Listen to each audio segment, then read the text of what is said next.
light of my last video being almost complaining, a little on the negative side, and knowing that I lost a date with a local artist because she said I was too negative. And thank God, because her paintings suck.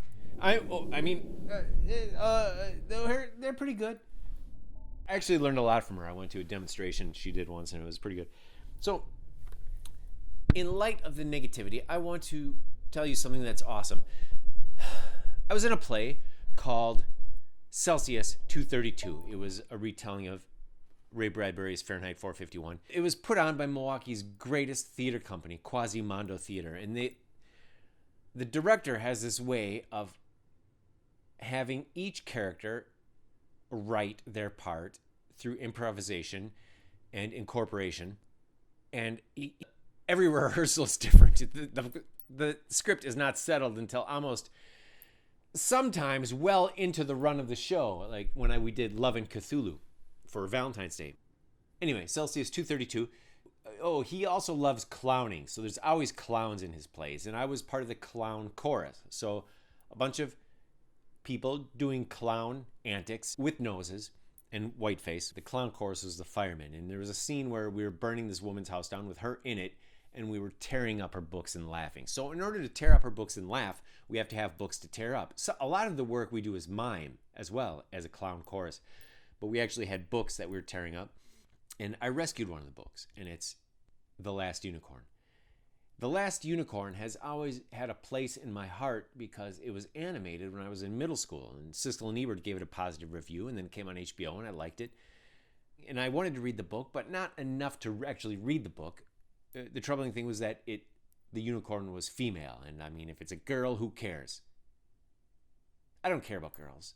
I don't read Vogue. I don't read Ladies' Home Journal. Well, I actually do read Ladies' Home Journal. This is a copy of Ladies' Home Journal from the mid-50s, and it's a wonderful artifact of illustration and comics.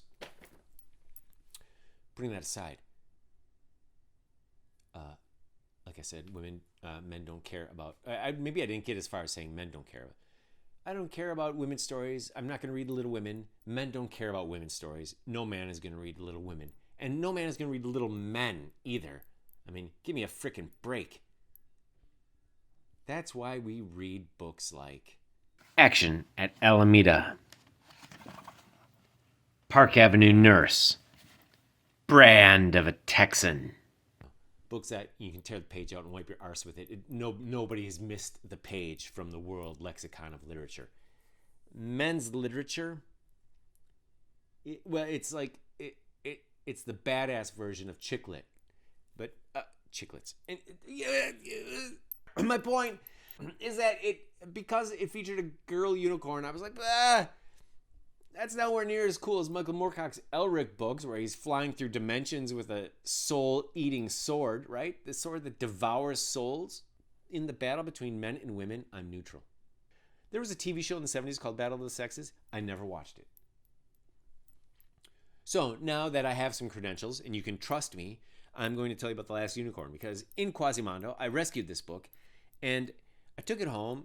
This is 6 years ago. No. This was in 2019. This was the year I decided never to be an actor again because it's a part-time job and you're not getting paid. I read the book. I picked it up this week and I'm reading it in the bathtub. Oh, I loved this book because it was so beat up. It was well loved and there was a cigarette in the middle. Somebody had squashed a half-smoked cigarette in the middle of this book before they donated it to whatever place that gave it to Quasimodo. So I used that cigarette as a bookmark. But it is one of the most well-written books I have ever read. And it is hilarious. And every page moves the plot. It's like, what if P.G. Wodehouse wrote a fantasy? That's a lot of what happens in this book. It's so wonderful. The unicorn is looking for others like herself.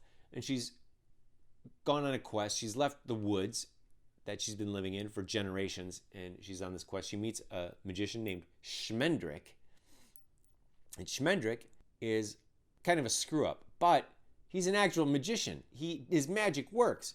In the chapter I just read,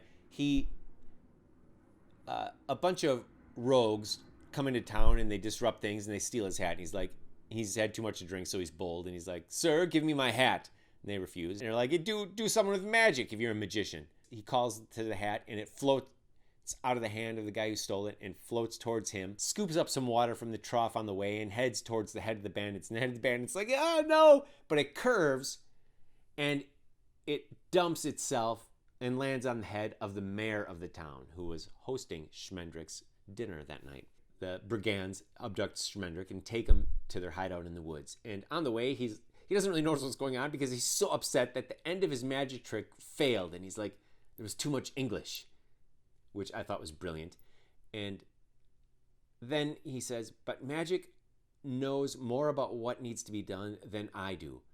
I wish I knew in the same time that magic knew what it was doing. And I wish I knew where it lived so I could talk to it. I would write it a letter. That is just genius. So I wanted to tell you about this genius book that I'm reading, and I recommend it to you. The Last Unicorn by some guy. I don't even know his name. How could I not know his name? He's a brilliant writer. Cave Dweller. This is a travesty. Hey, hang on.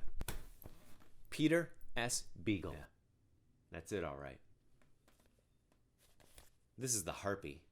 She's very dangerous. And this is the cigarette.